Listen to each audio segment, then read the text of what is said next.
क्या आपने कभी सोचा कि सौर मंडल में अन्य ग्रहों की जमीन कैसी है, वहां का वातावरण कैसा है, और क्या पृथ्वी के अलावा किसी अन्य ग्रह पर जीवन बसाना मुमकिन है, और वह कौन सा ग्रह है जहां एसिड की बारिश होती है? ऐसा जानलेवा।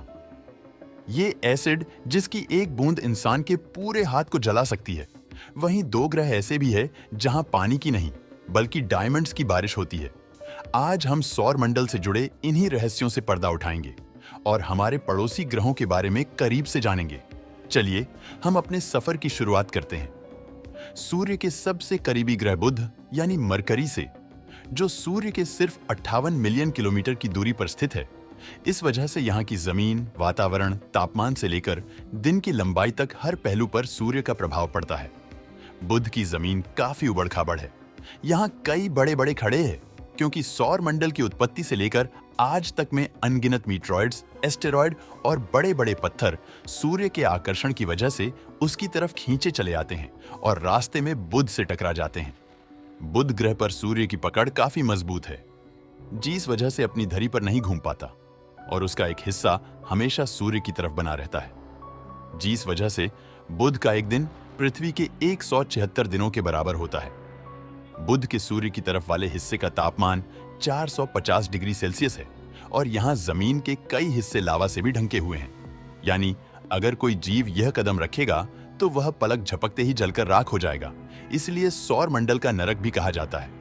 अब बात करें सौर मंडल के दूसरे ग्रह शुक्र यानी वीनस की, तो यहाँ की जमीन तो पृथ्वी की तरह ठोस है, लेकिन फिर भी वैज्ञानिक आज तक शुक्र की सतह को ठीक से नहीं देख पाए हैं, क्योंकि शुक्र के ग्रह में आसमान में करीब 30 किलोमीटर मोटे सल्फ्यूरिक एसिड के काले बादलों की परत मौजूद है, जिस कारण शुक्र ग्रह पर एसिड की बारिश होती है।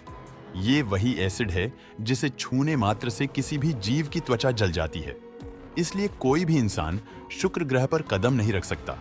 वहीं ये बादल इतने मोटे हैं कि शुक्र पर आई सूर्य की गर्मी को रिफ्लेक्ट होकर फिर अंतरिक्ष में नहीं जाने देते। वहीं शुक्र ग्रह के वातावरण का 20% हिस्सा कार्बन डाइऑक्साइड से बना हुआ है, जो कि ग्रीन हाउस इफेक्ट पैदा करता है। साथ ही यहाँ 20 किलोमीटर से बड़े 1000 से ज्यादा ज्वालामुखियां हैं जो एक्टिव हैं। इसके अलावा जो आए दिन गर्मा गर्म लावा छोड़कर उसे बाहर फेंकती रहती है, और शुक्र की 60% जमीन गर्म लावे के साथ ढके हुई है। इन सभी कारणों की वजह से 24 घंटे 365 दिन शुक्र का तापमान 460 डिग्री सेल्सियस से भी ज्यादा रहता है।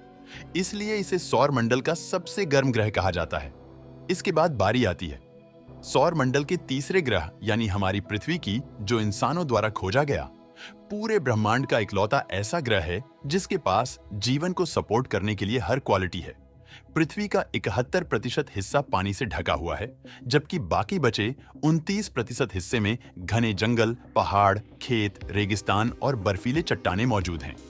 यहाँ पानी तरल अवस्था में मौजूद है, वातावरण में पर्याप्त ऑक्सीजन है, सूर्य की रेडिएशन को रोकने के लिए ओजोन लेयर है, और पृथ्वी की हम जितनी तारीफ करें उतनी कम है। अब हम सौर मंडल का चौथा ग्रह मंगल यानी मार्स, जो एक समय पर पृथ्वी जैसा ही हरा भरा ग्रह था। यहाँ पानी के महासागर बहते थे, शायद जीवन भी पनपता होगा, लेकिन फिर हुई एक बहुत बड़े ग्रह की टक्कर, जिसकी वजह से मंगल ग्रह का बैलेंस बिगड़ गया था, जिससे सतह पर मौजूद ज्वालामुखियों से लावा उछल उछलकर बाहर फेंकने लगी, जिससे मंगल ग्रह के महासागरों में मौजूद पानी भाप बनकर ऊपर उठने लगा और सदा सूखने लगा, और वातावरण से ऑक्सीजन खत्म हो गया और मंगल ग्रह पर जीवन का अंत हो गया। आज मंगल की जमीन पर काफी ज्यादा मात्रा में आयरन और खनिज पाए जाते हैं, और इसी आयरन की वजह से यहाँ की सतह लाल है, जिस वजह से इसे रेड प्लेनेट कहा जाता है। मंगल ग्रह पर कई छोटे बड़े कंकड़ और चट्टानें हैं।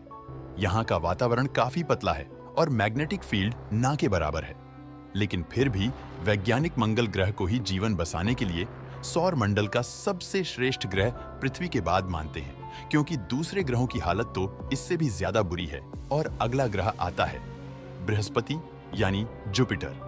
यह सोलर सिस्टम का सबसे बड़ा ग्रह है, जो पूरी तरह से गैस और तरल पदार्थों से बना है, और इसका आकार इतना बड़ा है कि इसके अंदर 1300 पृथ्वी समा सकती है। बृहस्पति का वातावरण 90% हाइड्रोजन और 10% हीलियम से बना हुआ है। यह बृहस्पति ग्रह के अंदर हजारों किलोमीटर की गहराई तक फैला हुआ है।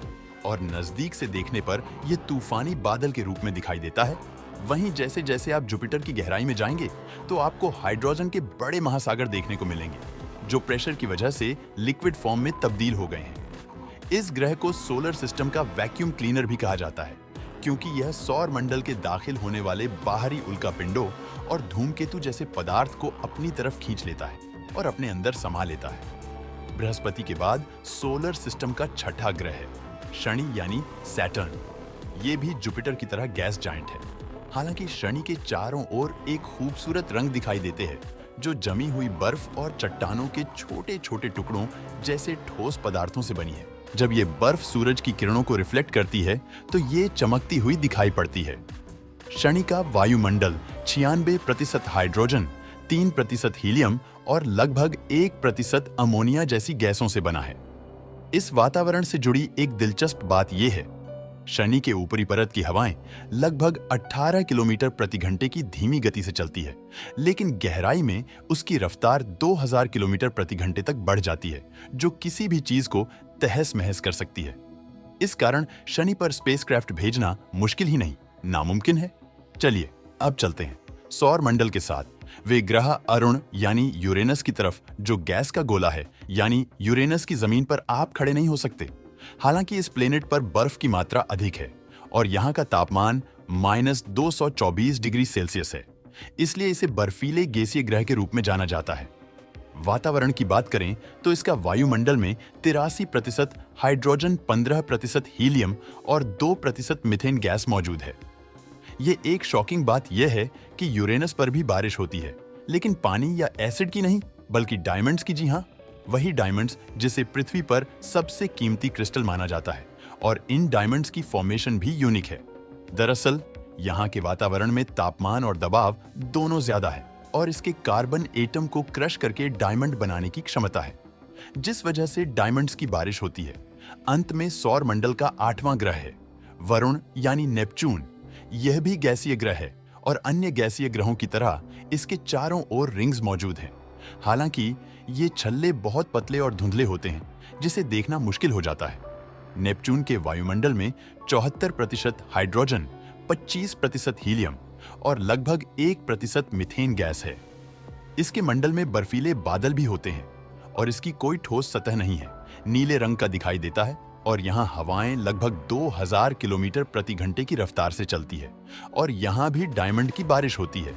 चौंकाने वाली बात यह है कि नेपच्यून को सूर्य का एक चक्कर पूरा करने में पूरे लगभग 165 साल लगते हैं, जो सौर मंडल के किसी भी अन्य ग्रह से कई गुना अधिक है।